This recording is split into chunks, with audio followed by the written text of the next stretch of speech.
The morning the twins were born, the air inside Hale House didn't move. Not a curtain, not a breath, not even the flies dared circle the windows. Vivian Hale lay still, drenched in sweat, arms wrapped tight around two small bodies. They didn't cry, not at first. They just breathed, slow, quiet, like they already knew this was not a room meant for them. Beatrice saw them first. She stepped closer, slowly, carefully, like approaching something that might bite. Then, she stopped. Not confusion, not shock, recognition. Too fast, too clear. She whispered, but the word died in her throat. Rose moved behind her. What is it? No answer. Beatrice stepped aside, and Rose saw them. Two newborns. Perfect, whole. Skin dark enough to swallow the light coming through the curtains. Hair already curling, tight, against their heads, their mouths, their mothers. But everything else, belonged to someone else. No, Rose breathed. Not denial. Recognition. The kind that settles in your stomach, before your mind can lie. Vivian didn't look at them. She kept her eyes on the babies. Her thumbs moved slowly, over their cheeks, like memorizing something she already knew, would be taken from her. They're beautiful. Her voice cracked, but she didn't take it back. Beatrice turned, sharp. Don't. Low. Controlled. Don't say that like it matters. Vivian looked up, eyes red, but steady. It does. They're mine. Beatrice let out a breath, half laugh, half warning. Yours. Vivian, look at them. I am. No. Closer now, voice tighter. You're looking at them like a mother. You need to look at them, like the rest of the world will. Silence filled the room. Heavy, wet, suffocating. Outside, a gull cried over the marsh. Inside, no one moved. Rose spoke, soft, careful. Does he know? Vivian's fingers stilled. No. When will he? He won't. Beatrice cut in, cold, final. No one will. Vivian's head snapped toward her. You don't get to decide that. I do. Beatrice stepped closer, voice dropping. If I want you alive by the end of the week. Rose swallowed. Her eyes drifted, back to the twins. They all resemble him. The words slipped out, too late to catch. Beatrice closed her eyes, just for a second, then opened them, colder. Yes. They do. She leaned in, studying every detail, every truth, every risk, then straightened. And that is exactly why no one must see them. The sound came slow, heavy, deliberate, closer. All three women froze. Turned. Doctor. Beatrice didn't answer. She already knew. Too heavy, too certain. Vivian tightened her hold. For the first time, one of the babies cried. The sound cut through everything. Beatrice whispered, barely air. Before sunrise, this house is already in danger. Before the babies, before the fear, before the house learned how to hold its breath, there had been something quieter. Something no one in Hale House ever noticed. Loneliness. The kind that settles in slowly, room by room, after a husband dies and leaves nothing behind but silence and a name. Vivian had learned that silence, wore it, moved through it, spoke only when spoken to, smiled only when watched. Until the evenings. The hours no one counted. Down by the landing, where the river met the marsh, and the house couldn't see her. That's where she first saw him. Elijah Reed. Not as a servant. Not as a shadow. Not as something owned. But as a man standing in the water, shirt rolled to his elbows, hands steady as he tied off a boat. He didn't bow when he noticed her. Didn't lower his eyes. He just looked. And for the first time since her husband died, Someone looked at her like she was still alive. It should have ended there. A glance. A mistake. A moment. But it didn't. She came back the next evening, and the one after that. At first, they didn't speak. Just shared the same air, the same quiet. Then one night, "Miss Hale," he said, low, careful. "You shouldn't be out here alone." She almost turned away, almost remembered who she was supposed to be. Instead, "I'm not alone," she said, "you're here." That was the first line they crossed, not touch, not yet. Recognition. The kind that feels harmless, until it isn't. After that, words came easier, short at first, careful, measured. He spoke like a man who had learned every word could cost him something. She listened like a woman who had nothing left to lose. He told her about the river. How it changed with the tide, how it could look calm, and still pull you under. She told him nothing. Not at first. Then one night, she laughed. Soft, unexpected, like she didn't recognize the sound herself. Elijah looked at her then, really looked. And something shifted. Not loudly, not suddenly, but enough. The first time he touched her, wasn't planned. She slipped. Mud at the edge of the bank, her foot lost balance. He caught her. One hand, firm at her waist, the other, steadying her arm. Too close. Too long. She didn't pull away. Neither did he. And in that moment, everything they both knew, everything they had been taught, everything that could destroy them, meant less than the fact that neither of them let go. Let go. After that, there was no pretending. They didn't speak of it, didn't name it. But the distance was gone. And once distance disappears, it doesn't come back. Nights grew longer, closer. A hand that lingered too long, a breath that stayed too near, a silence that wasn't empty anymore. Until one night, there was no space left at all. And afterward, in the quiet, she knew. Not from shame, not from regret, from certainty. This would not stay hidden. Not forever. Weeks later, when her body began to change, she said nothing. Not to her sisters, not to the doctor, and not to him. Because somewhere deep inside, she already understood the truth no one else had spoken yet. If the world ever saw what they had done, it wouldn't punish them both. It would choose. And it would choose him. So she kept quiet. And by the time the truth could no longer be hidden, it already had a face. Two of them. By the second day, the house had already chosen a side. Not out loud, not in words, but in the way doors stayed closed, in the way voices dropped, in the way no one said the babies' names. They were no longer children. They were a problem. Beatrice took control first. She always did. Curtains drawn. Visitors turned away. Servants dismissed from the upper floor. "Until we decide," she said, "no one sees them." Rose didn't argue. But she didn't agree either. She lingered near the nursery door, listening to the small sounds inside. Breathing. Soft crying. Life that didn't understand it had already divided the house. Vivian stayed with them.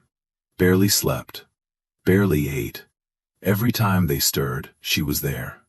Like if she looked away, even for a moment, someone might take them. He needs to know. Her voice came suddenly. Flat. Certain. Beatrice didn't look up. No. Vivian's grip tightened around one of the babies. He's their father. And that, Beatrice said quietly, is exactly why he must not step foot in this house. Vivian stood. Slowly. Carefully. You don't get to erase him. Beatrice finally turned. Cold. Measured. I'm not erasing him. I'm saving him. The words hung there. Ugly. True. Rose stepped forward. What happens if he doesn't stay hidden? Beatrice answered without hesitation. They'll take him. Or hang him. Silence.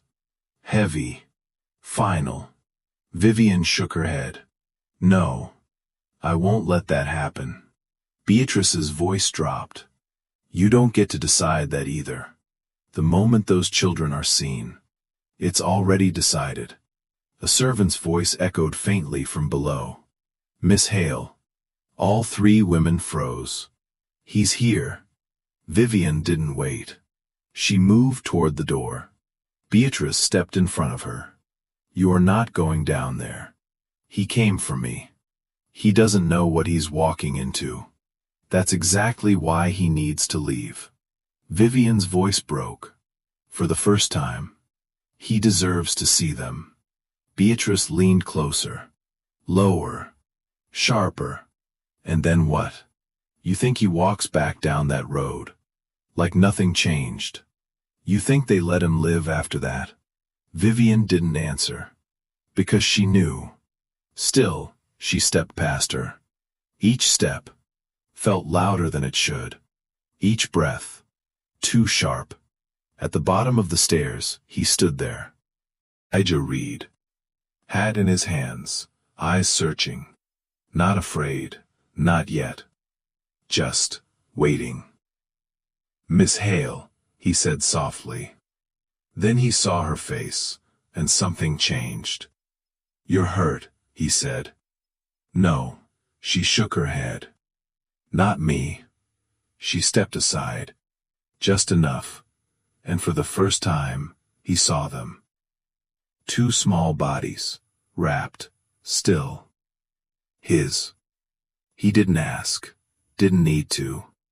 His hands trembled, just slightly. Are they? Vivian nodded. He stepped forward, slow, like crossing into something he couldn't come back from. They're yours, she whispered. And just like that, everything that had been hidden stood in the open. Behind them, Beatrice's voice cut through the air. Cold, controlled. You should leave. Elijah didn't turn. I just got here. That's exactly the problem. From beyond the house, voices carried on the wind. Too far to hear clearly, but close enough to feel. Rose looked toward the door. They're already talking.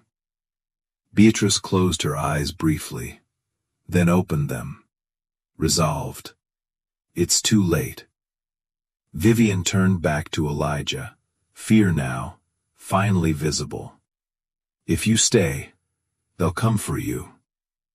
Elijah looked down at the children, then back at her.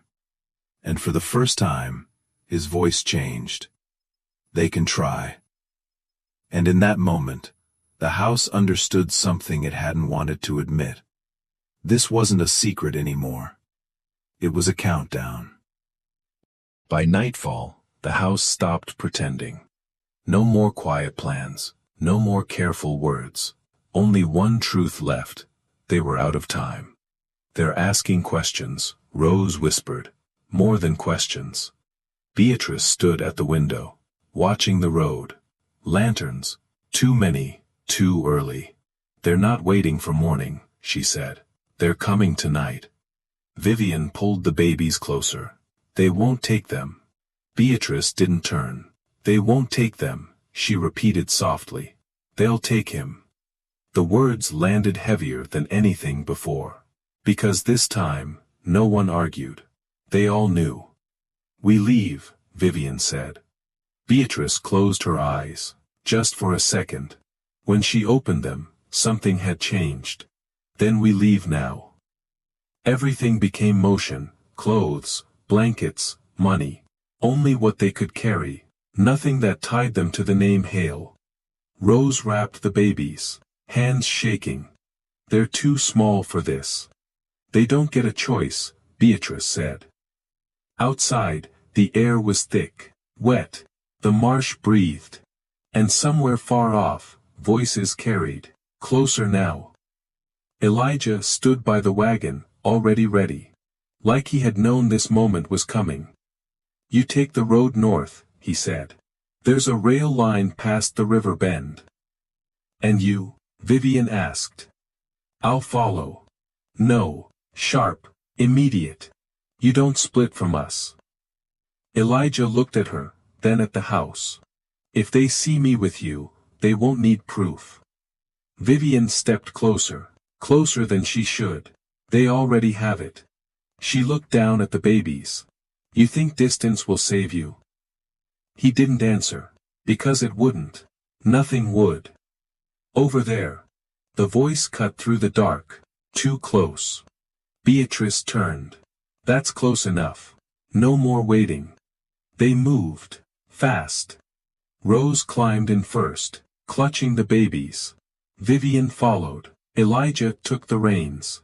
Beatrice stayed, just for a second longer, looking at the house, the windows, the life they were leaving. Then she climbed in. The wagon lurched forward, wheels grinding against dirt. No one spoke. Only the sound of escape. Behind them, lights multiplied. Lanterns, men, movement. "They've seen us," Rose whispered. Elijah didn't slow. "Hold on." The road narrowed, trees closed in. Branches scraped the sides, like hands trying to pull them back. A shout behind them, "Closer now, stop that wagon." A gunshot cracked the air. The horse jolted, the babies cried, sharp, terrified. Vivian pressed them close. "It's okay, it's okay." But nothing was okay, not anymore. The bridge, Elijah shouted. Ahead, a narrow wooden crossing over black water, too tight, too fragile, but it was the only way forward. "If we slow, we're done," he said. Vivian nodded. "Then don't slow." The wagon hit the bridge, hard. Wood groaned, shifted. For a second, it felt like it would break. Behind them, another shout, another shot. Then, they were across. The wheels hit dirt again, and the distance, finally, began to grow. No one spoke, not for a long time, because they all understood what had just happened. There was no going back. The house, the name, the life they had known, was already gone, and whatever came next, would not be mercy. By morning, they no longer belonged to the self. Not to the land, not to the house, not to the name, only to the road ahead. They reached the rail line just before sunrise. Cold air, thin light, a station small enough no one asked questions, as long as you didn't stay long. Elijah handled the tickets. Head down, voice steady, like a man who understood, this was not travel. This was escape. Vivian sat on the bench, the babies pressed to her chest. They were quiet now. Too quiet. As if even they felt it, the line being crossed. Rose sat beside her, hands folded, eyes forward. "We can't come back. Can we?" Vivian didn't answer. Because the answer was already written, in everything they had left behind. Beatrice stood apart, watching the road. Always the road. Like she expected it to follow them. Or to take something else before it was done. The train pulled in. Slow. Heavy. Doors opening. Voices rising. Movement. A chance. They moved quickly. No hesitation. Elijah first. Then Rose. Vivian followed, holding both children. And just before she stepped inside, she turned. The south stretched behind her. Flat. Endless. Somewhere in it, the house still stood. Somewhere in it, men were still searching. And somewhere in it, their names still meant something. She stepped onto the train and left all of it behind. The journey north was not kind. No comfort, no certainty, only distance. Miles between them and the life that would have buried them. Days passed, then weeks. And slowly, something shifted. Not outside. Inside. The fear stopped shouting. It started whispering instead.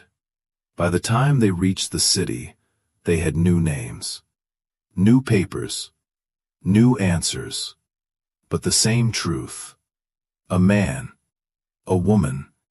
2 children, born from something the world had tried to kill. Years passed. The children grew. Laughed loudly. Ran freely. Spoke without lowering their eyes. Things no one back there would have allowed. Vivian watched them one evening, standing in a doorway that no longer belonged to fear. Elijah beside her. Not hidden. Not distant. Just there. "You think they'll ever know?" she asked. He didn't answer right away. Then, "They won't know what we ran from. They'll only know what we gave them." She nodded, because that was enough. Far to the south, the house still stood, empty now. People spoke of it in lowered voices, not because of ghosts, because of what had happened there, what had been seen, and then never spoken of again. They all resembled him, some said. "Best we keep quiet," others answered. And so they did. But silence doesn't erase truth. It just buries it. And sometimes, truth doesn't die. It leaves, gets on a train, changes its name, and lives. Not hidden, not ashamed, just free.